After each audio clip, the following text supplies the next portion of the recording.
নমস্কার। কবিগুরু রবীন্দ্রনাথ ঠাকুরের চৈতালি কাব্যগ্রন্থের কাব্য। তবু কি ছিলে না তব, সুখ দুঃখ যত, আশা নৈরাশ্যদ্বন্দ্ব আমাদের মতো।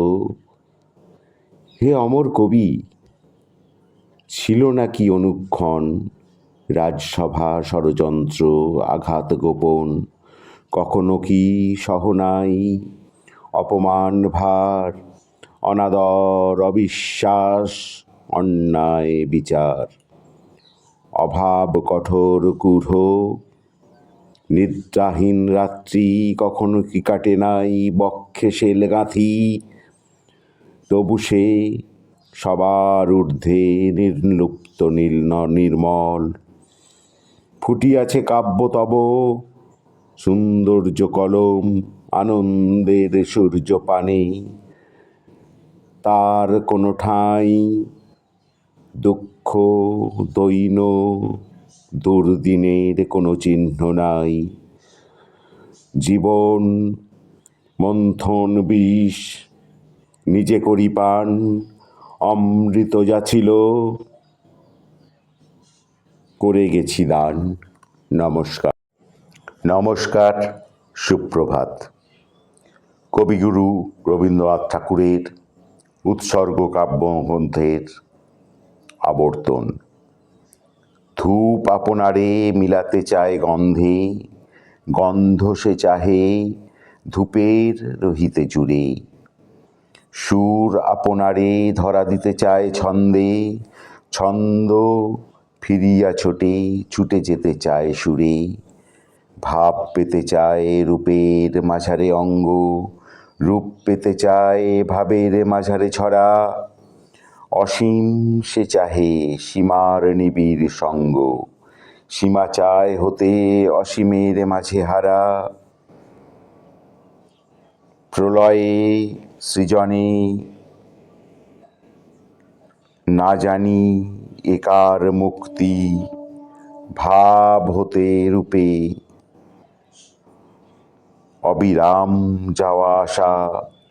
বন্ধ ফিরিছে খুঁজিয়া আপন মুক্তি, মুক্তি মাগিছে বাঁধনের মাঝে বাসা। নমস্কার। বিশ্বকবি রবীন্দ্রনাথ ঠাকুরের কবিতা ঠাকুরদাদার ছুটি। তোমার ছুটি নীল আকাশে, তোমার ছুটি মাঠে, তোমার ছুটি থই হারা ওই দিঘির ঘাটে ঘাটে। তোমার ছুটিতে তুলতলায় গোলাবাড়ির কোণে, তোমার ছুটি ঝোপে ঝাঁপে পারুর ডাঙার বনে। তোমার ছুটির আশা কাঁপে কাঁচা ধানের ক্ষেতে, তোমার ছুটির খুশি নাচে নদীর তরঙ্গেতে। আমি তোমার চশমা পরা বুড়ো ঠাকুর দাদা, বিষয় কাজের মাকড়সাটা বিষম জালে বাঁধা। আমার ছুটি সেজে বেড়ায় তোমার ছুটির সাজে, তোমার কণ্ঠে আমার ছুটির মধুর বাঁশি বাজে। আমার ছুটি তোমারই ওই চপল চোখের নাচে, তোমার ছুটির মাঝখানেতে আমার ছুটি আছে। তোমার ছুটির খেয়াবে শরৎ এলো মাঝি, শিউলি কাকন সাজায় তোমার শুভ্র ছুটির সাজি। শিশির হাওয়া শিরশিরিয়ে কখন রাতারাতি হিমালয়ের থেকে আসে তোমার ছুটির সাথে। অশ্বিনের এই আলো এলো ফুল ফোটানো ভোরে, তোমার ছুটির রঙে রঙিন চাদর খানি পরে। আমার ঘরে ছুটির বন্যা তোমার লাফে ঝাঁপে, কাজকর্ম শিখে তুলে থরথরিয়ে কাঁপে। গলা আমার জড়িয়ে ধরো ঝাঁপিয়ে পড়ো কোলে, সেই তো আমার অসীম ছুটি বনের তুফান তোলে।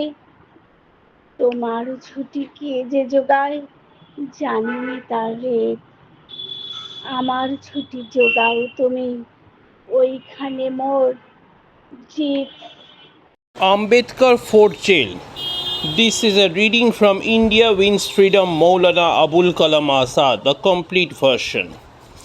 Ahmednagar Fort Jail, 9 of the members of the working committee were brought to Ahmedabad with me, namely Jawaharlal, Sardar Patel, Asaf Ali, Shankar Rao Deo, Govind Ballabh Pant, Dr. Pattavi Sitaramaiah, Dr. Said Mahmood, Acharya Kripalini, and Dr. Profullo Ghosh. Rajan Babu was also a member of the working committee, but as he did not attend the meeting at Bombay, he was arrested in Patna and detained there. We were taken inside the fort and brought to a building which looked like a military barrack. There was an open courtyard about 200 feet long with rooms all round. We learned later that Italian prisoners had been kept here during the First World War. A jailer from Pune who was transferred checked our luggage as it was brought in. I had a small portable radio which I always carried with me. My other belongings were sent in, but the radio was taken in custody and I did not see it again till my release. Dinner was served to us soon after on iron platters. We did not like them, and I told the jailer that we were accustomed to eat from china plates. The jailer apologized and said that he could not supply us with a dinner set then, but it would be obtained the next day.